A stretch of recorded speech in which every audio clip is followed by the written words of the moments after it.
Hello everyone, আসসালামু আলাইকুম। Welcome back to my new daily blog video. আশা করি সবাই অনেক ভালো আছেন, সুস্থ আছেন। আমি আল্লাহর রহমতে অনেক অনেক অনেক ভালো আছি।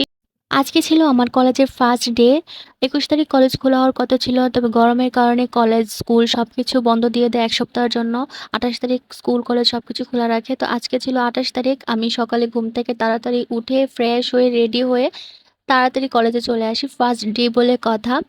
তো আমি যেখানে দাঁড়িয়ে ভিডিও করছি সেটা হচ্ছে আমাদের ডিপার্টমেন্ট। আমাদের ডিপার্টমেন্টে দাঁড়িয়ে দাঁড়িয়ে আমি ভিডিও করছি আর ভাবছি যে আমার ফ্রেন্ড কখন আসবে। ওর সাথে আমি আগে থেকে টাইম ফিক্সড করে রেখেছিলাম, তবু ও আসতে লেট করে ফেলেছে। আচ্ছা, ব্যাপার না।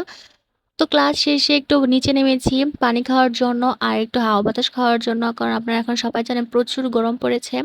প্রচুর গরম থাকার কারণে বাসায় চলে যাচ্ছিলাম। আর এত গরম থাকার কারণে ক্লাসের ভিতর থাকা সম্ভব হচ্ছিল না, আরও বেশি গরম লাগছিল ক্লাসের ভিতরে, তাই বাসায় চলে যাচ্ছিলাম। তো এটাই ছিল আমার আজকের ব্লগ ভিডিও। সবাই ভালো থাকবেন, সুস্থ থাকবেন। আল্লাহ হাফেজ।